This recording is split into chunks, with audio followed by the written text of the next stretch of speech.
Hi అండి, welcome to Jaswin అన్న channel.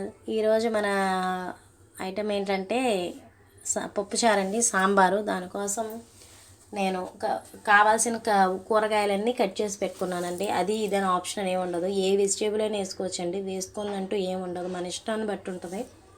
నానబెట్టుకున్న చింతపండును కూడా బాగా తీసుకొని గుజ్జు అందులో వేసుకోవాలి. నానితేనే చింతపండులో గుజ్జు బాగా వస్తుందండి, లేకపోతే రాదు. సో బాగా తీసుకొని 2-3 సార్లు బాగా పిసికి చింతపండు గుజ్జు అంతా తీసుకోవాలి. చింతపండు గుజ్జు అంతా తీసుకున్న తర్వాత మనం పులుపుని బట్టి వాటర్ వేసుకోవాల్సి ఉండిద్ది. నేను నా ఛానల్ ఫస్ట్ టైం చూస్తున్నట్టయితే లైక్ చేయండి, షేర్ చేయండి, సబ్స్క్రైబ్ చేయడం మటుకు మర్చిపోకండి. ఆల్మోస్ట్ గుజ్జు తీయడం అయిపోయింది. ఇంకా దానికి తగ్గట్టు వాటర్ వేసుకోవాలండి, ఎందుకంటే పులుపుగానే ఉంటుంది. అది మరిగే కొద్దీ పులుపు పెరిగిపోద్ది. అలా కాకుండా ముక్క ఉడకదాకా కూడా వాటర్ ఎక్కువ పట్టిద్ది. కాబట్టి నేను ఎక్కువగానే వాటర్ పోసుకుంటున్నాను, ఎక్కువసేపు మరగాలి కాబట్టి. అందులో టేస్ట్కి సరిపడా ఉప్పు, పసుపు, కారం, ధనియాల పొడి వేసుకుంటున్నాను. ఇవన్నీ వేసుకొని బాగా కలిపి స్టవ్ మీద పెట్టుకోవాలండి. అవి మరిగే వరకు ఉంచాలి స్టవ్ మీద పెట్టి, హై ఫ్లేమ్లోనే. అవి మరుగుతుంది అనుకునే వరకు స్టవ్ మీద హై ఫ్లేమ్లోనే ఉంచాలి. అవి ఆల్మోస్ట్ మరుగుతుంది అనుకున్నప్పుడు సిమ్లో పెట్టాలి. సిమ్లో పెట్టి 50% మొక్క ఉడికే వరకు కూడా అలానే ఉంచాలి. ఈలోపు మనం పప్పు అంతా మిక్సీ చేసుకోవాలి. ఉడకబెట్టుకున్న పప్పుని మిక్సీ చేసుకొని రెడీగా ఉంచుకోవాలి, చల్లార్చుకొని.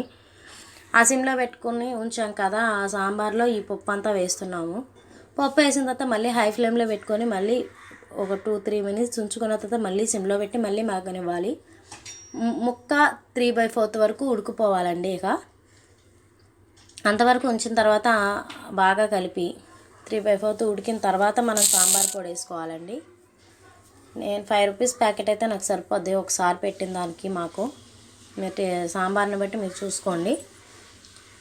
అది కూడా వేసుకొని ఉంచుకుంటే ఆ 1/4 మరిగే వరకు, ఈ సాంబార్ పొడి మరిగే వరకు బాగా కలుపుకుంటూ ముక్క ఉడుకుతుందండి. ఆల్మోస్ట్ ముక్క ఉడికింది అన్నప్పుడు స్టవ్ ఆఫ్ చేసేసుకోవడమే. నేను ఆఫ్ చేసుకుంటున్నాను.